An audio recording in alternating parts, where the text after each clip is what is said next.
আপনারা জানেন যে কালকে অপারেশন ডেভিল হান্ট শুরু হয়েছে এবং ওরই পরিপ্রেক্ষিতে আপনারা জানেন কিছুদিন আগে প্রফেসর ইউনুস জানিয়েছিলেন, একটা মিটিং করেছিলেন একটা সিনিয়র আইন শৃঙ্খলা বাহিনীদের কর্মকর্তাদের সাথে। সেখানে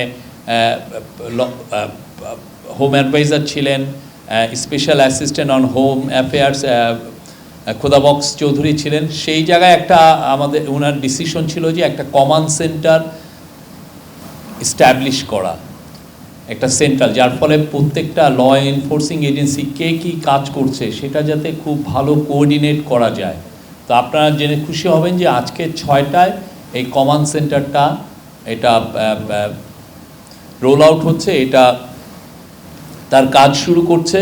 এবং এইখানে রেগুলার যেগুলো আইন শৃঙ্খলা বাহিনী যেগুলো আছে, যেগুলো হোম মিনিস্ট্রির সাথে যুক্ত, পুলিশ আছে, বিজিবি আছে, তারপরে কোস্টগার্ড আছে, র্যাব আছে, এদের বাইরে যে আরও থাকবে হচ্ছে আর্ম ফোর্সেসেরও এইখানে প্রতিনিধি থাকবে। এটা একটা পুরো, আপনারা জানেন আর্ম ফোর্সেস ল এনফোর্সিংয়ের কাজ করছে, তাদেরকে ম্যাজিস্ট্রেসি পাওয়ারও দেওয়া হয়েছে সেই অগাস্ট মাসের থেকে।